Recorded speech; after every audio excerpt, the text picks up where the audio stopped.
Greetings, everyone. It is Friday, my favorite time. Hopefully it's your favorite time if you are an Epic holder, because this is Epic Cash Live. I'm going to make sure I'm not going to get blasted out there.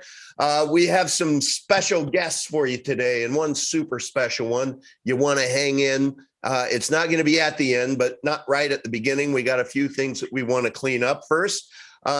Before we go to Enrique, who every week at this point in time, he does the comparison of Epic Cash to the top 15 cryptos since September 3rd.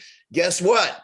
Fair is fair. We're going to book in that. We're going to close that one down because we really won in 2021. We recognize it's a new year, and we're big boys and girls, and so we're going to start it fresh. So there could be times when we're down, we're up.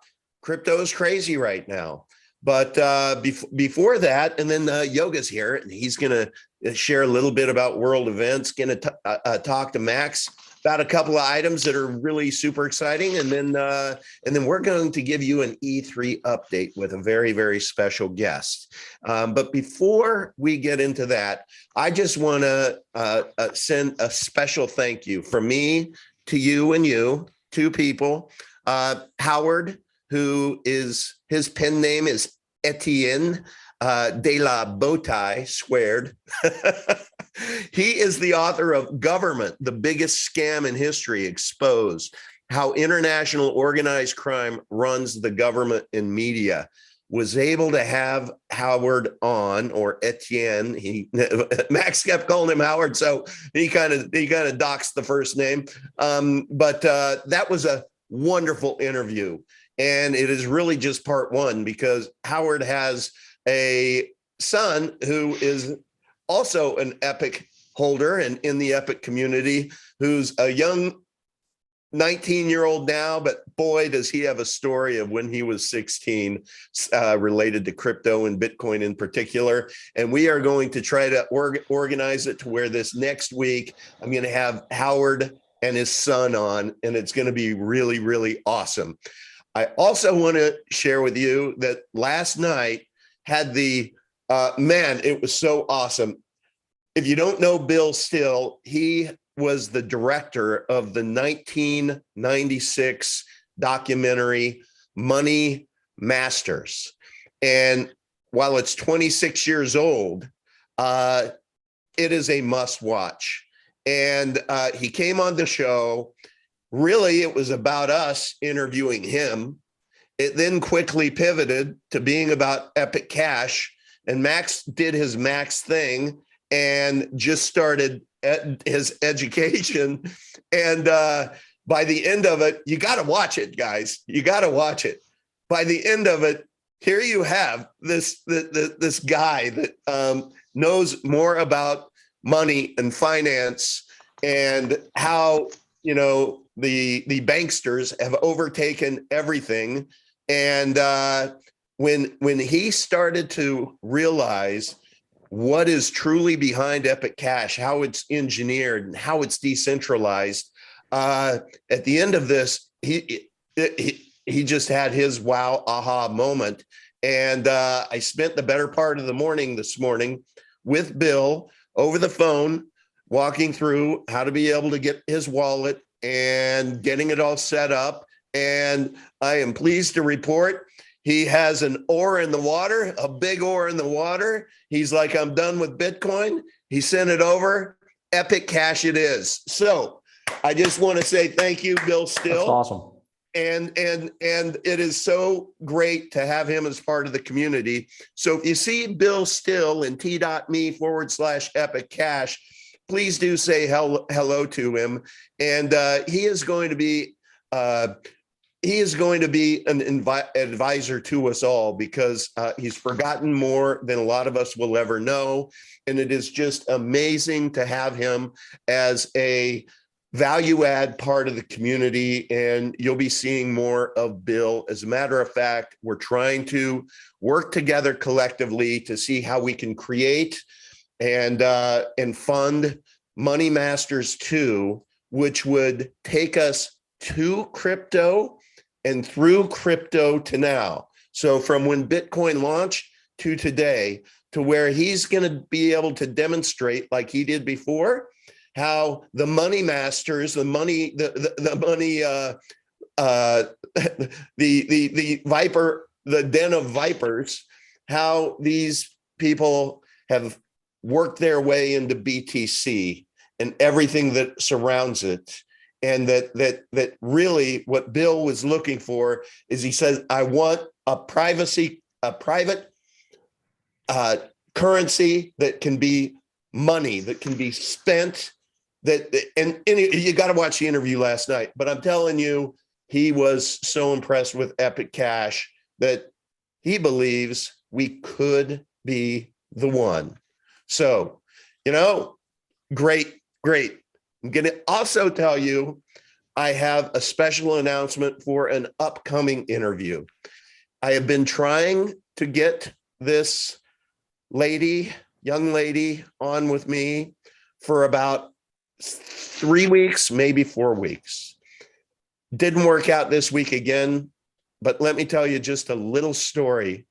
I got a mom reached out to me and said that her daughter, who is 7 years old, has gotten into Epic Cash. She loves the Uncle Vigilante show. And she is now asked her mom for additional chores so she can earn more green cash to invest in Epic Cash. And I cannot wait. Bill, still, I love you. Howard, I love you. Anyone I've ever interviewed, I love you. But this little girl, when she's on this show, man, my heart is going to go out.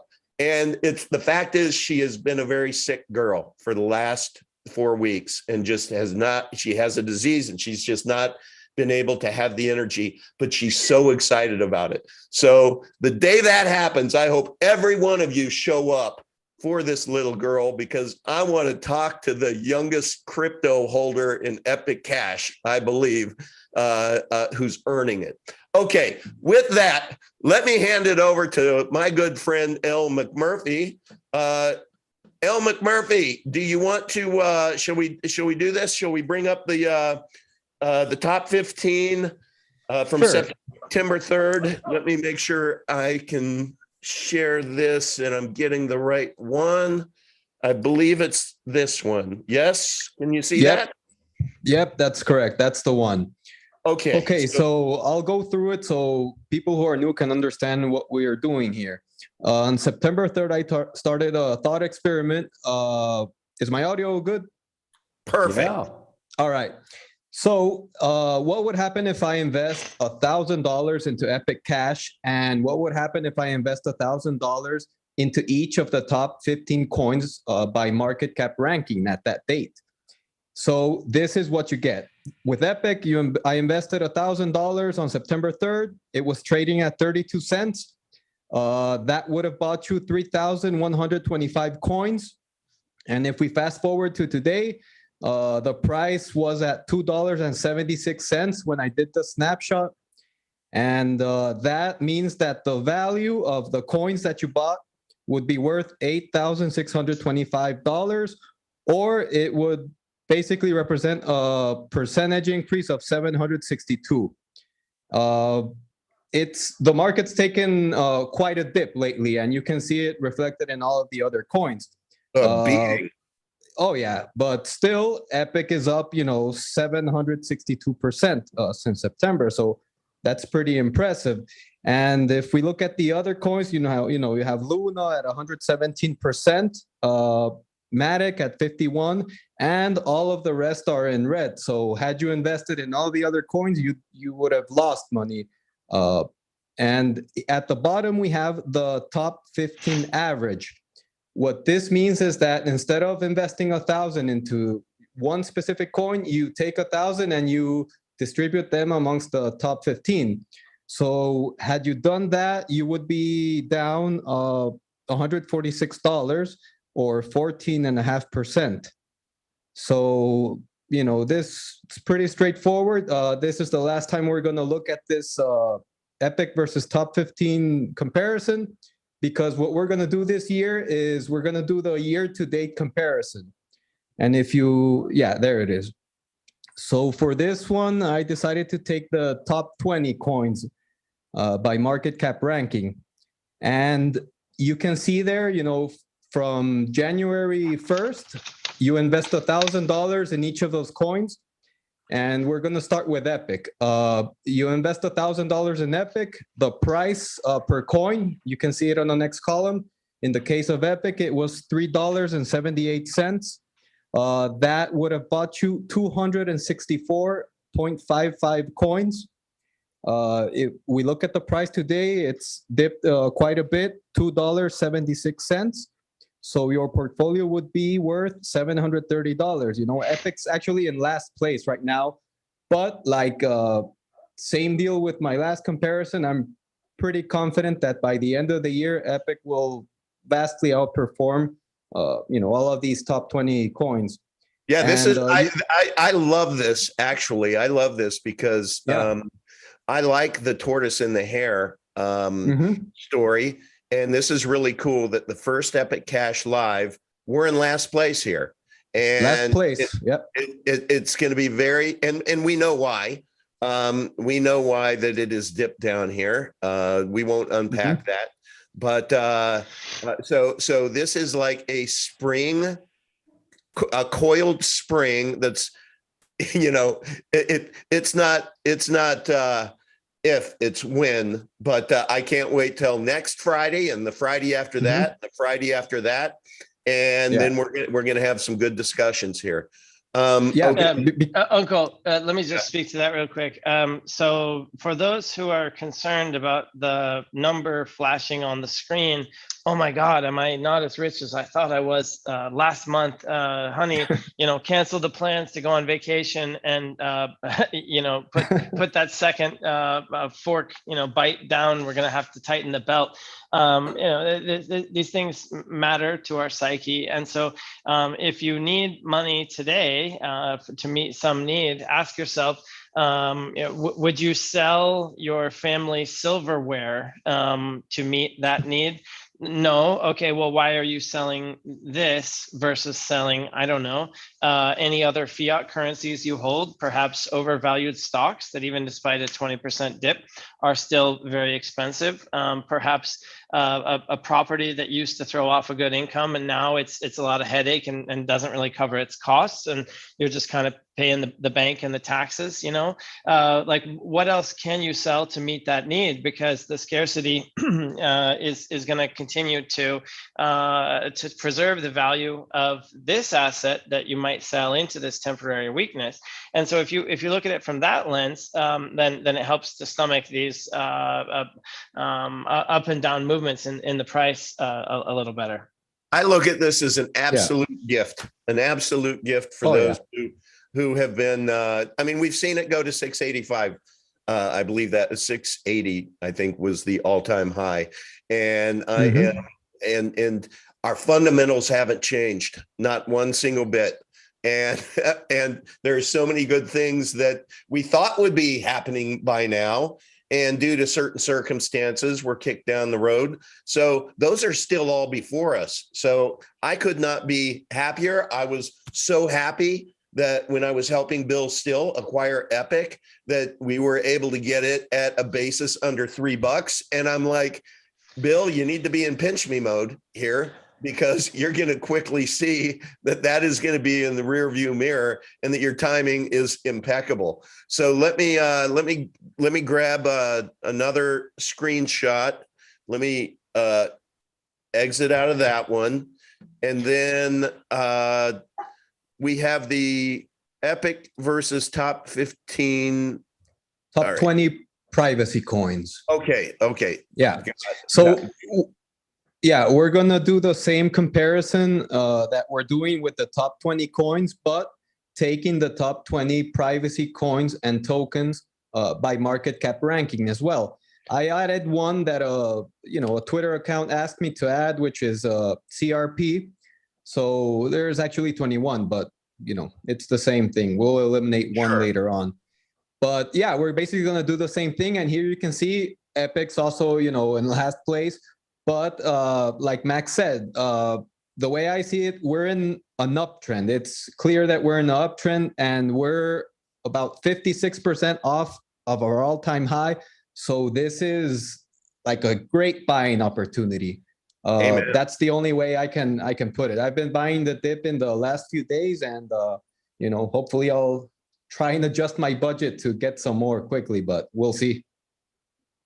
Amen. Okay. Thank you, Enrique. So we will look forward to seeing where we are next Friday, and the Friday after that, and the Friday after that. Now there was a last one. Do you want me to show here that had Oh yeah, a chart? sure. What is this? Yeah, that's basically just the graph of the value of Epic Cash, which you see in yellow, and then you have the average of the top 20 cryptocurrencies, and then the top 20 privacy coins. So you can see. Where do I see on? I see the blue and yellow, but I don't see the brown. The gray ones, like behind the blue, like they're practically the same. They're $924 and $928. They're average, so it's basically the same line. Gotta make them thinner next time. Yeah. Okay. So yeah, that's basically gonna be the graphical representation of the performance of them. Make one of them orange or something, just so they're a little bit of differentiation. Cool. All right. Okay, so all right, so there we go. Look, nobody can say that we are, you know, standing tall based upon 32 cents that happened a long time ago. But if you even take 32 cents to $2.76 today, man, I remember when I was investing in, and we got to like 50 cents. And I believe that's when I started introducing Epic Cash to Mr. P, who's my best friend. And so he got in and ended up buying it up to 80 cents. And then we had a retrace back to the mid 30s, and the sky was falling then. The sky was falling then. And then boom, just within a few months, we're at all-time highs at 680. So anybody who is looking at this now, that is sky, you know what the cool thing is?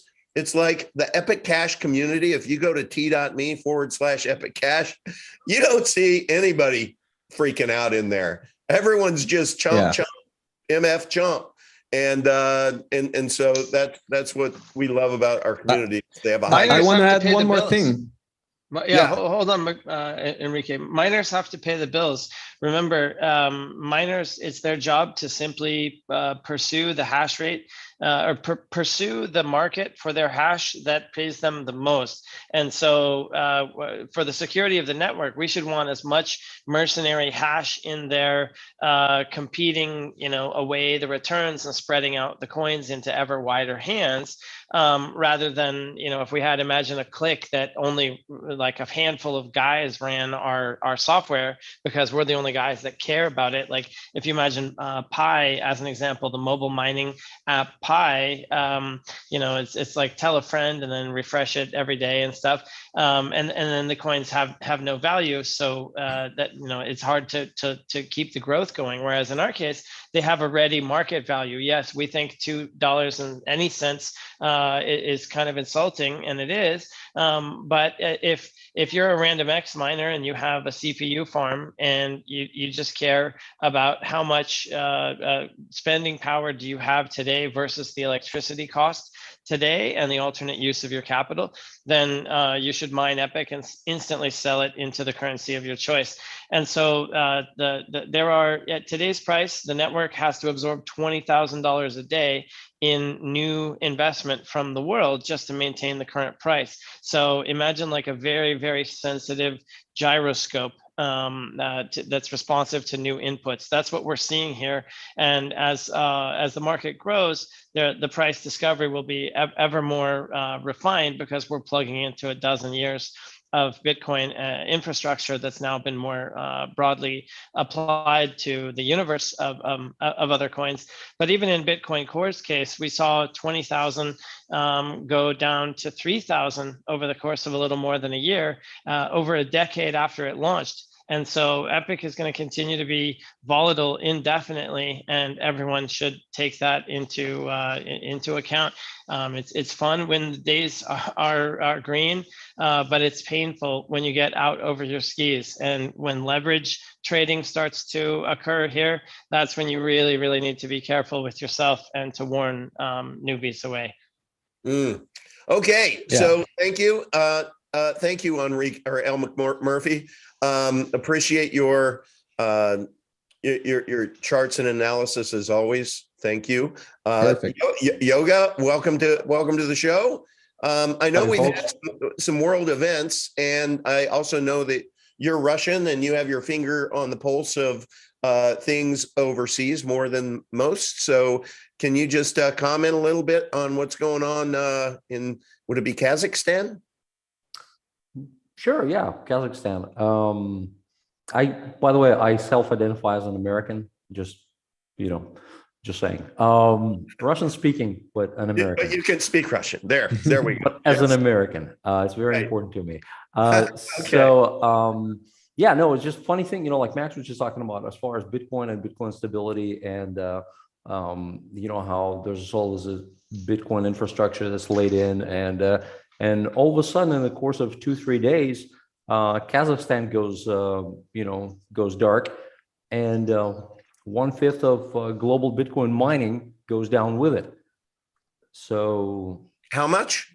1/5, about give or take 1/5 of Wow. global Bitcoin mining network is down because Kazakhstan, because of super cheap fuel prices, has been the go-to.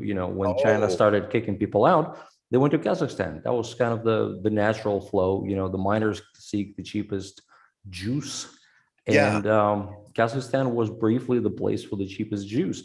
And it's a short-term gain. You obviously have capital infrastructure, when moving mining operations over there and setting up things over there and investing in all of that, and you get very free or very inexpensive rather electricity, and everything is fine and well until it's not.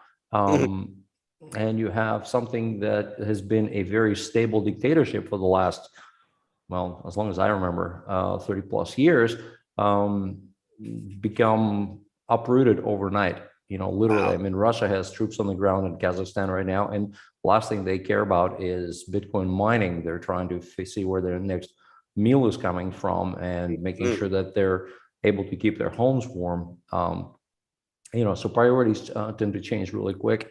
But for us, this is one of those things where, again, we're decentralized. We're not, for Epic, it doesn't really matter, these types of crises. Even though they do reflect emotionally, this is something that Ethereum is not as affected and Monero is not as affected by this directly, and yet their pricing is affected, on an emotional level. That if anything happens to Bitcoin, kind of tends to, echo through the, through the ecosystem of the crypto world. But for us, again, we use low power for mining, where we don't have to yell that we're green. We are green. We use just PC power, to mine Epic and to secure our proof of work process, to secure our networks.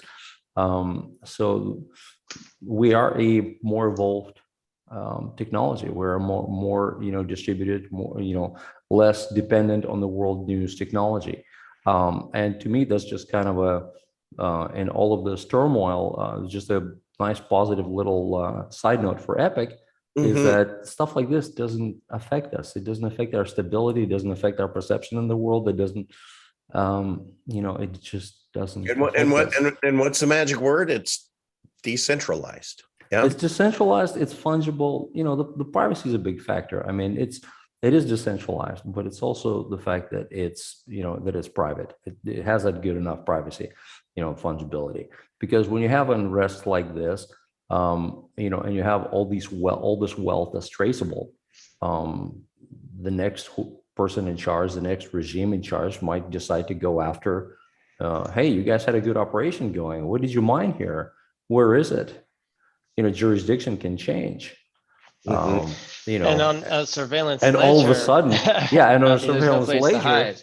you just went from an agreeable dictatorship to an unknown, a complete unknown. But your stuff is there. Your stuff is there on the ground. Your mining is there on the ground. Okay. Some guys with jackboots can come in and take a look at your logs. I'm sure they have a couple of smart kids who know how to read blockchain, and they can say, hey, why don't you fork it over? Right. At a gunpoint. I'm just saying. Yeah. Because it's there it is. It's happening. It's happening right now.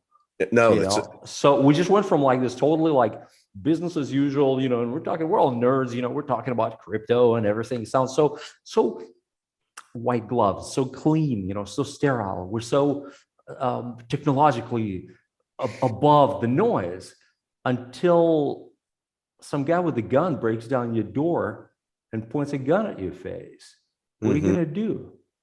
So I just think people don't really run into this type of stuff. And if you think just something happens to somebody else on the news, but here's something that impacts people today. A lot of these people are American investors who invested in mining in Kazakhstan because it was a safe dictatorship until it's not.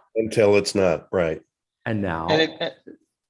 Sorry to interrupt you, Yoga, but if you if you think you live in a civilized country, and it is civilized today, whereupon does that civility rest? And so if you find yourself in Australia and you miscalculated, maybe you're unhappy that you didn't hop on a plane back while you could do that freely, and these things can change overnight.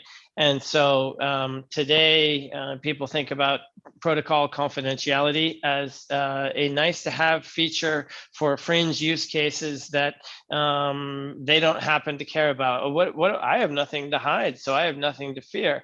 And then you don't realize how that calculus can change on the ground until it does, but by that time it's too late. And so Epic is the most portable and fluid source of instant wealth that you can take with you. It used to be the case that small gold coins would be that reset capital if you found yourself on the wrong end of disruption. But you can fit an infinite amount of Epic into literally no space, because you can keep the seed words in your head. And so if you think about it not as a speculative asset, should I have a share of Tesla versus some real estate or some bonds or a mutual fund, versus like this would be really useful, like beef jerky and flashlights would be useful if the zombie scenarios came through. Epic is kind of that for your money. And sorry, just to throw one more thing, because I love civilization and I love all of its benefits and everything. And we are blessed to be, in countries that are pretty reasonably civilized, at least still. But when Max is talking about, when you're crossing a border with something on your person, and this is just speaking from personal experience, the year was 1982, and my family was immigrating from former Soviet Union. And, and when you have military going through your possessions, they have you at gunpoint, with German shepherds barking at you at 2:00 in the morning, rummaging through your possessions, and God forbid they find a gold coin in your possession. You're not crossing the border, you're going to jail, because you're not supposed to have a gold coin on your person. Okay. You're not supposed to have things that a normal peon is not supposed to have. Okay. So value, to me, I look at privacy slightly different than some other folks, to me, it means quite a bit. And to me, the idea that Epic gives, that unconfiscatable private property. I've never heard that story. Thank you for sharing that. That like puts it right under a microscope, doesn't it? Yes, it does. And it's real. So anyway, there you go, guys. Well, thank you, Yoga. Okay. So one of the things that when we talk about the future and we talk about the Diego Epic wallet that will be spun up, and we talk about integrating with new exchanges, and we talk about being able to speak to other blockchains, and we need what is now called E3. We've changed from V3 to E3 because somebody very smart in the community said, hey, everything else is E. Why not make it E3? So congratulations, Garrett. That's on you. You're a smart young man. So it is now E3. So we wanted to be able to give you an update. Very excited to give you an update on E3. And we have one of the lead tech developers, integrators, the guy who, when we talk about E3 needing to be kid tested, Todd Lewis approved, Black Tiger is in the house, and he is one of those who is kicking the tires and is making sure that when this bad boy or girl, I don't know, or Pat launches, that it is going to be everything that we want it to be. So Black Tiger, I want to welcome you to the show. This is a first appearance of yours. Say hello. Yep. Hello to everyone. Very nice having you on. Really, I'm just going to hand it over. The floor is yours. Whatever you want to talk about and share to encourage us all, that would be great, because we know E3 empowers everything from here on out. If I can just jump in there for a second, set it up for you, Black Tiger. Oh, thank you. Cheers. He's very modest, so I'll sing his praises for him.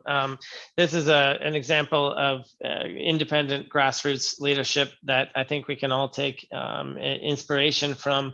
So he spun up an E3 testnet group, and there's 16 people in there. So shout out to those of you who are participating, and has added some much needed process, rigor, and structure in cooperation with Todd. It is Black Tiger's first rodeo, but it's not Todd's first rodeo.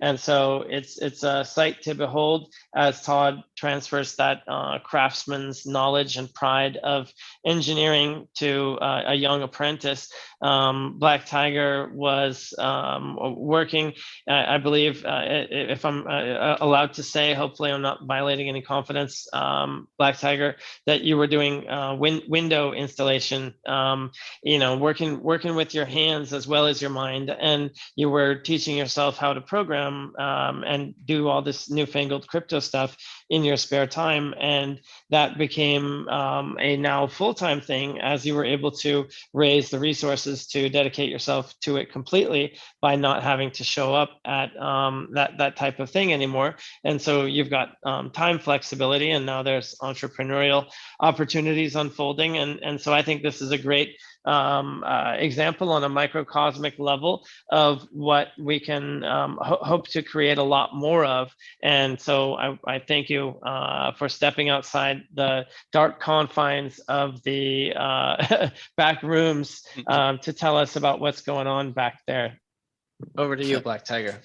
Thanks, Max. Yeah, so basically, like a couple weeks ago, maybe 2 weeks ago, I've got like from Todd full documentation about series of tests he would like to perform before we going with this E3, let's call it E3, to our mainnet live.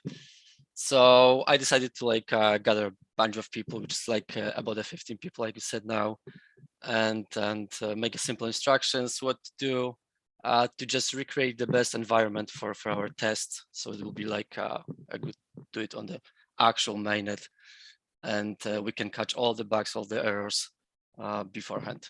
Yeah, so that's our goal for now. The goal there is to, when we talk about kid test, Todd Lewis approved, we're in the test phase of trying to find any bugs or errors. So we're beating it up. You're just on the test net, you're just having at it, right? You're trying to figure out every way that you could possibly break this.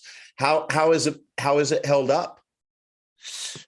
Yeah, it's going good. I mean, I'm trying to coordinate between our volunteers, gather all the data and feedback I can, then make it more like for nerds, and Yeah. then send to the backyard, to the back end of people who knows the stuff, and trying to like communicate between those two, and obviously learn as much as I can as I go. Right, right. So as you've gone through, and this is really important, have you found any bugs or any errors? Oh yeah, obviously. I mean, this is the whole coding thing is just finding bugs and fixing, and probably what really people enjoy about coding and why it requires certain type of personality is this just finding the bugs. It's more about fixing the stuff than actually creating it, I believe. So yeah, there's a lot of small bugs, but there's no like any solid, complex, or fundamental bugs. Nothing like that. We are most likely playing with new features.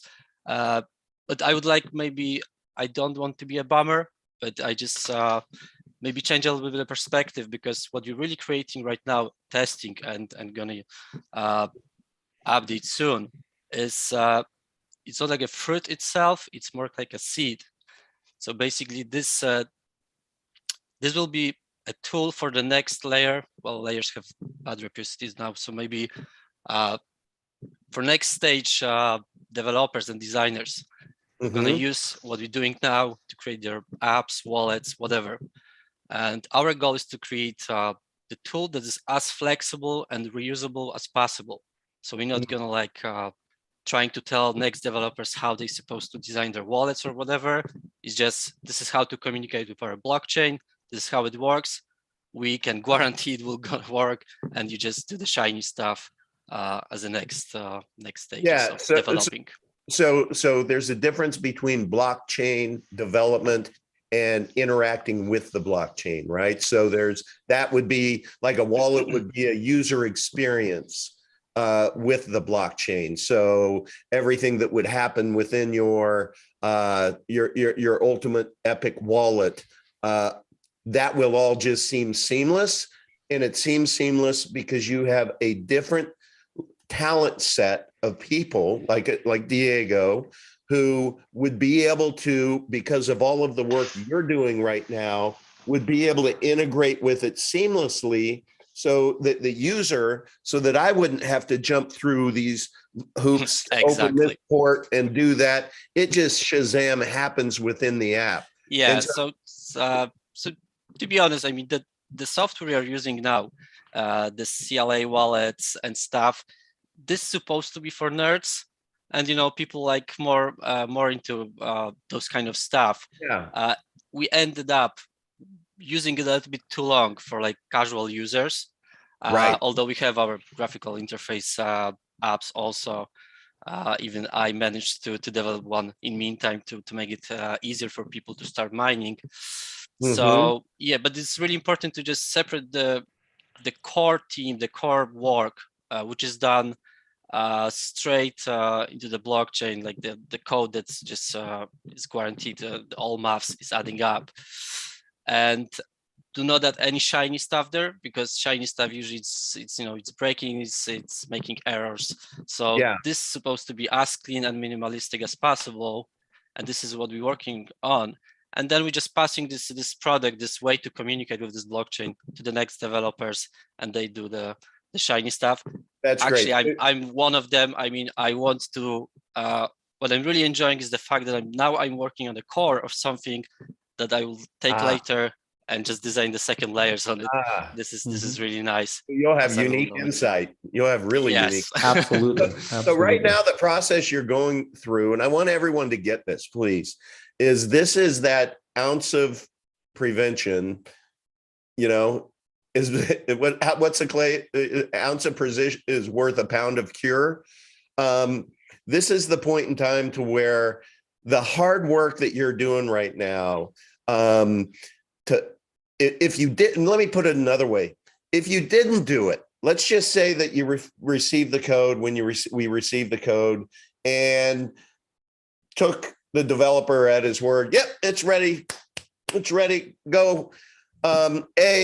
there was documentation that would be needed so that the people who were doing the second layer pretty stuff, right? The developing the wallets wouldn't necessarily know how to communicate with our blockchain because it hadn't been what's the proper word? Documented. Formalized. Yeah. But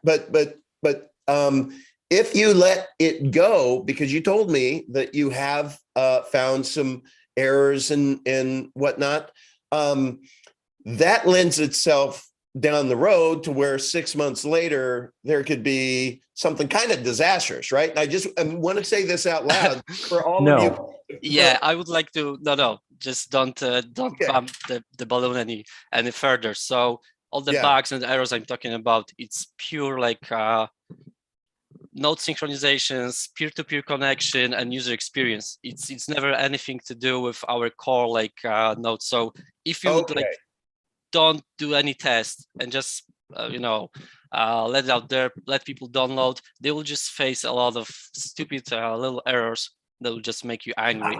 But it's never like, it's not like the blockchain said it's never flawed. I mean, there's no way for it. If I can jump in a little bit on this. Sorry. Go ahead. Look, my thoughts will keep. The thing that Black Dagger is doing, okay, is creating this framework, and this is what's been lacking. The core has been good, okay, the code has been good, a lot of stuff has been good and has been working fine.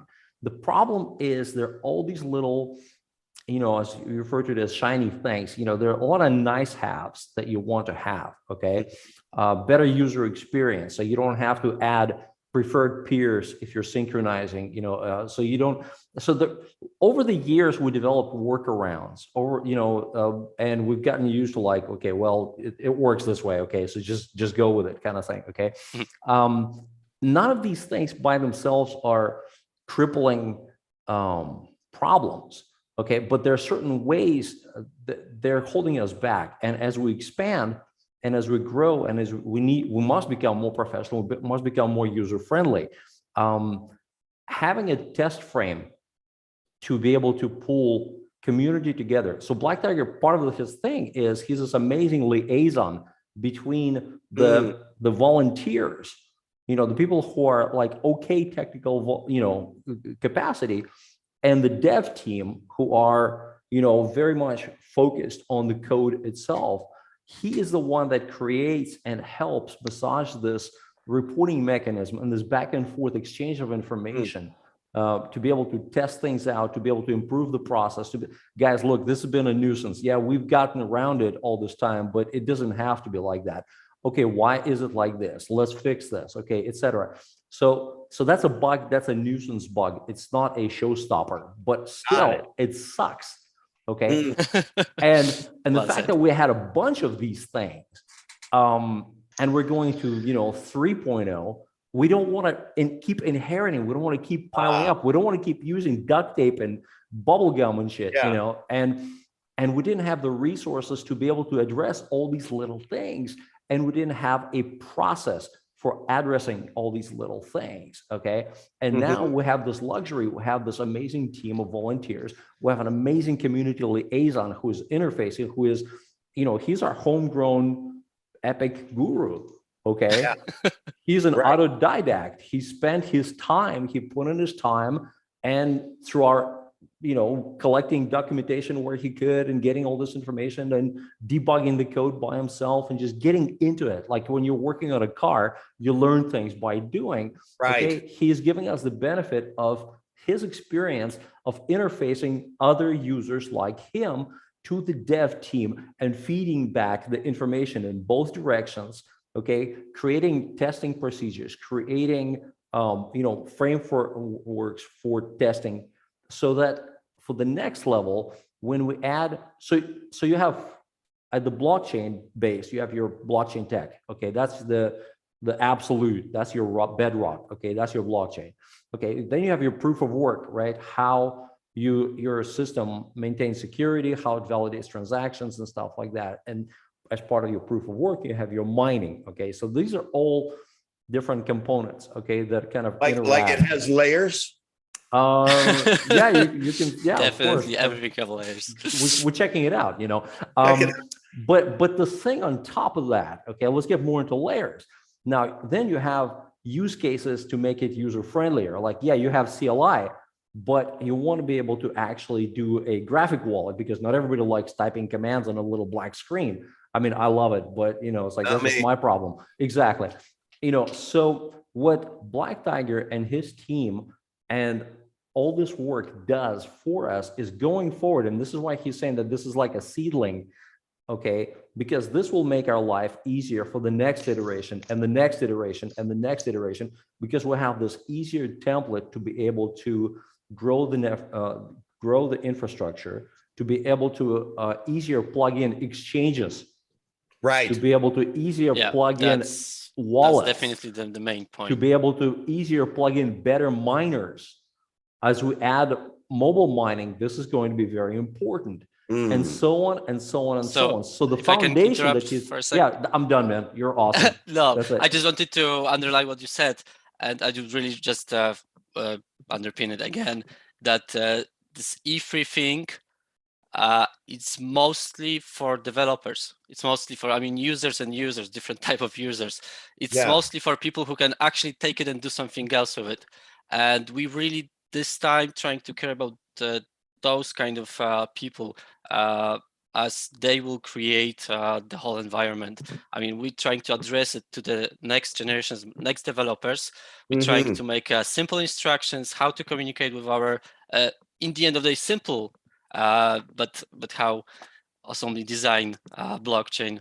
And so that's maybe I just trying to say, you will not see immediately the fruits of the E3 thing, like next day wallets, although the graphical interface, as far as I know, for wallets is already done. So that that's supposed to be done quite quickly. But yeah, this is mostly, this time we just care about people who can create more stuff, and those people and will with develop and with, things to the and with those end people, users. and with those people that you're creating these for comes adoption, because if you can easily then integrate into Exchange where they don't look at it and say, oh, we don't have the tech, Right. Third-party developer support. That's exactly it. Yeah. This ushers in more third-party developers because our development platform becomes more professional, becomes easier to interface just attractive with. we can attract people to create, because it's in the end of the day, again, if you look into the nerd personality, they want to create and build. Not the money is not always the case. If they find a platform that just satisfies them, and there's clear instructions how to build, they will just do it without asking for permission. That's awesome. That's awesome. That's awesome. Yeah. So thank you for the work. So for the man, how do I word this? I want to just the elephant in the room, right? Because there's been some malcontents who's like, wait, you promised V3, you promised V3. So you're a POS because you didn't deliver on your promises. Well, that's why we wanted to have you on to be able to talk about this. But, has it concerned anyone on this call that it's taking a while, or is there? I just want to address this once and for all, guys. And then, well, so let me start. Maybe not popular or like opinion, but yeah, it's taking definitely a while. And but my impression is for last like half year, it's been really like you're really into it. It's the work is really done. I can see it because there's lots of talking, because we really like trying to deliver something, but there's also always something new coming up until our March incident, which basically just screwed all the plans and just postponed everything almost half a year or so. So yeah, it feels like ages, but honestly, we're getting there, and after a couple of months, it will just don't really matter. Yep. And one question that I would love to ask, and I've been the obnoxious ass who always asked this question when I was in Monero, when I was in Ethereum, and when I was in Bitcoin. Okay, if somebody comes in and says, "Hey, your coin is not making me rich enough fast enough or whatever, like it's not as cool as I deserve it to be. My question is this: what have you done to make it better? Okay, people here and people in this community have taken the time, their own precious time. We have nothing more precious in the world than our time. We can't buy more of it under the sun, no matter how much money we throw at it. Okay, but people put in their time to make this project better. Okay, and anybody who complains and everybody who wants to, stomp their feet and and threaten to take their toys and go home, man. Right. Get the fuck out. Pardon my French. Okay, or if you want to see something done better, do it. Yeah. We have plenty of roles, we have plenty of positions, we have plenty of opportunities for people to get in and help themselves. Not help Epic, but help themselves. Yeah. It's completely different perspective when you're actually doing something. I mean, half year is not the same half year when you're just waiting for something. So that's maybe why. That's a good point. Great I can point. say it loud. I know it feels like ages, but it certainly doesn't feel like me. I'm doing all this stuff all the time. Right. And I don't even have time of thinking. And maybe those who are enduring the waiting could also be more mindful of the distraction that it takes our scarce and precious manpower away from the actual doing to go and give status updates on why we're not getting there fast enough. When the same people pop up over and over and over, are we there yet? And also, those people, if they are doing something, let's say they're doing a great job of hiding it, you know who you are. We notice you. You're slowing us down. So we're happy to work and work. We're working as fast as we can. We need all the help we can get. If you want it to go faster, please help. Yeah. Yeah, and I will tell you that I have been so impressed with the community since I've started covering this 7 months ago, and have seen just people, football terms, put their hand in the pile and lead with their chin, not their hand out, and not have a sense of entitlement. They just want to figure out how that they can help. I mean, whether it's Lydia, Mother Trucker, Islo, I shouldn't name more because the list can go on, and I leave a lot of people out. But this is a group of volunteers. And the reason why we are regulatory compliant is that we did a fair launch. It was fair and square for everyone. Nobody was given any coins. I acquired all of mine all by myself. Nobody gave me any.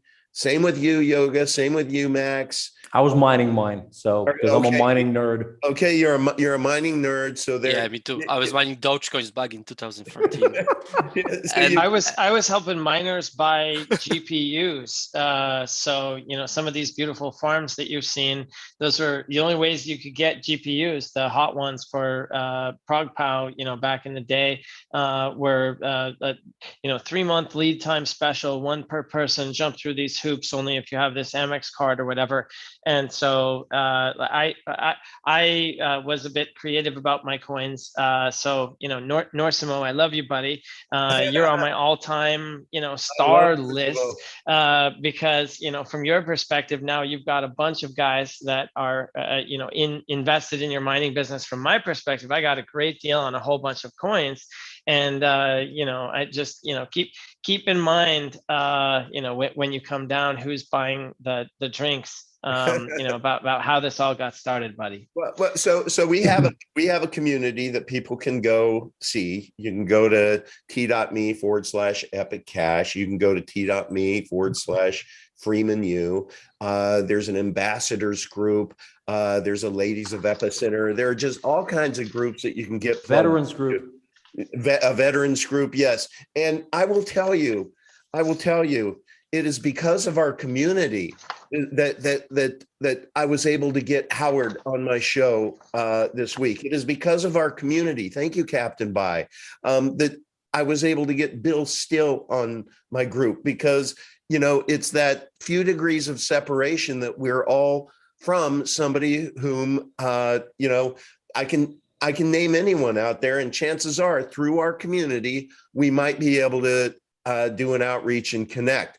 But I want to say a big, big thank you to the silent contributors, because there are so many contributors who do not look for any positive attention. As a matter of fact, they like to stay under the radar, but yet they are delivering amazing, amazing energy to our blockchain and community. So all of you who I'm talking to, you know who I'm talking to, because you're part of making Epic Cash special, and you do it selflessly. But we are all a group of volunteers, everyone.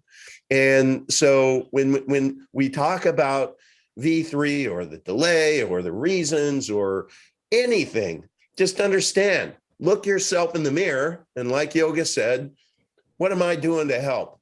Is my row in the water, or am I just sitting there like a self-entitled you know what? And I By the way, we have Johannes in the audience there. I saw that. That's Pool Boy. Okay, so speaking of just all of our Pool Boy amazing champions, you know, superstar, rock stars, you know, Woo! Jedi masters, you know, whatever. I mean, these are the people that humble the shit out of me. Oh my gosh, I didn't know You know? Johannes was Pool Boy. Yeah, Pool Boy, much love. love you, man. Love you. Greetings, man. You ever want to come on to my show, please do. Would love to chat with you, man. Legend. Yeah, and then there's that Major Minor in there. He's a legend too. He's an asshat. I should say I'm cleaning his mess right now in the code. Oh, this is amazing. So yeah, so what's next, Black Tiger? Now, I mean, like, at what point are you? What can we overpromise right now that we can regret later? We're shipping V4 in 24 hours. Yeah, this is exactly the reason why I'm not gonna use any phrase, any timelines, and if someone will edit the video later on, it wasn't me. But from my perspective, what we're doing now is just making sure that updates, the update event will be as seamless as possible, because the best scenario for us would be that user can't even notice our changes. That's you know, the holy grail. Of course, it's impossible, but our job is now to improve everything and to take care that when you say it's ready, it will be really just like one-click update. Okay, so the one-click update, would that would that affect like our integration with Vite, miners? What all does it? No, mostly not, because most of the part it's a backwards compatibility. It's something. It's also one of the fundamentals of the crypto from the very beginning. So if you get into some project at the very beginning and you just remind yourself after 5 or 6 years, it's like the code job to let you get your coins and stuff. It's like, oh no, sorry, you didn't update a couple of years ago. It's not there anymore. So none of this will disrupt. The good thing is with E3, we're just adding features. We're not taking away anything. Got it. So everything can work as was working before, but obviously exchanges like Vite and whatever, they should really look closer to our new protocol, because there's a lot of improvements, mostly for them, and that's the point. Mostly for other developers, for other nerds. Right. So they will create like really user-friendly components on top of it. Yeah. Excellent. So it's okay to say at this point in time that V3 is ready to the point to where you know, the people who would like to build on top of it or have a UI or a wallet or whatever, that it is really close to where they could spend. Yes, the hard job is done by Hannes, by the way. So what we're really doing now is just taking care of small bugs and making sure that the process of update actually, the truth is, you can even now try to run our new free version nodes on our mainnet, and it will work because that's how it's supposed to be. But Yeah. before we just let people do it, we just want to be sure that it's just it's good experience to update, not the hassle with changing some paths, peers, and Yeah. all this kind of stuff.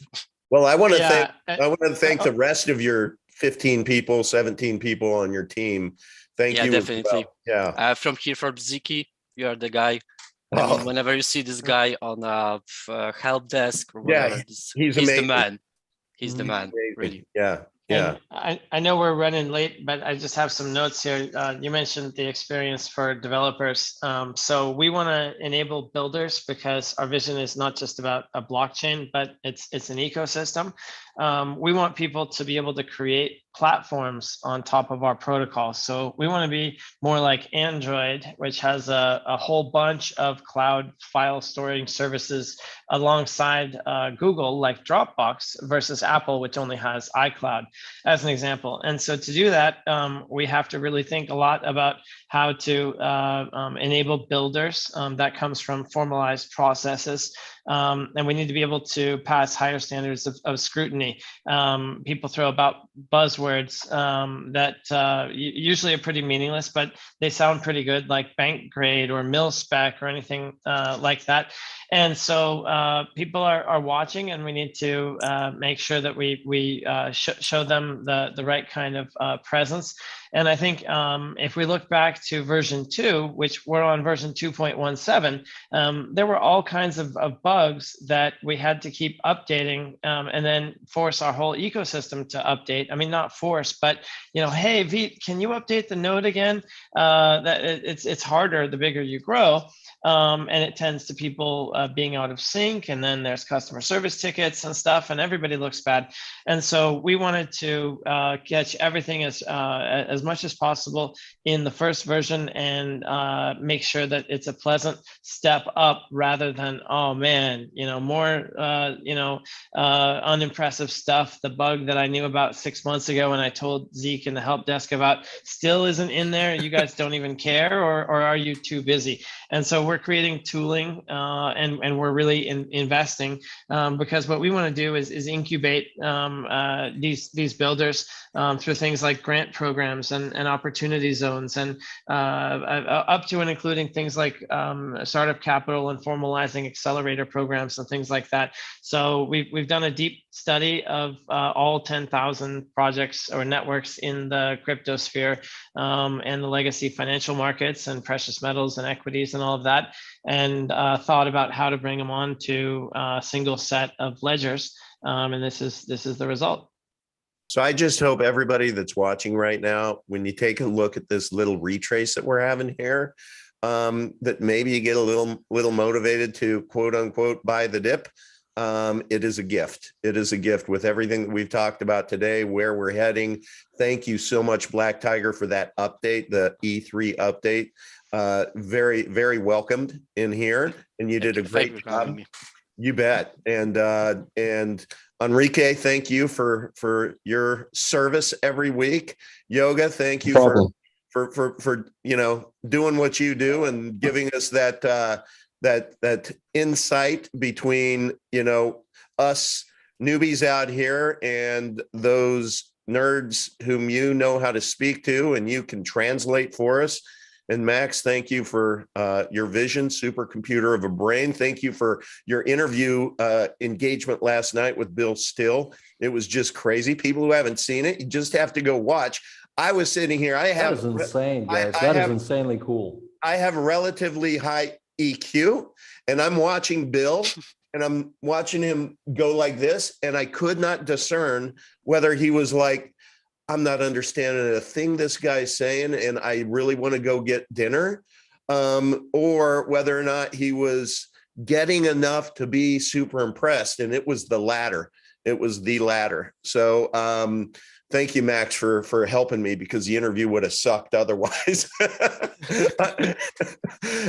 Yeah, it's a pleasure, because it's been lonely out in the wilderness trying to explain some of these concepts. I mean, crypto is so multidisciplinary. If you start talking about, well, what is this EMPL thing over here?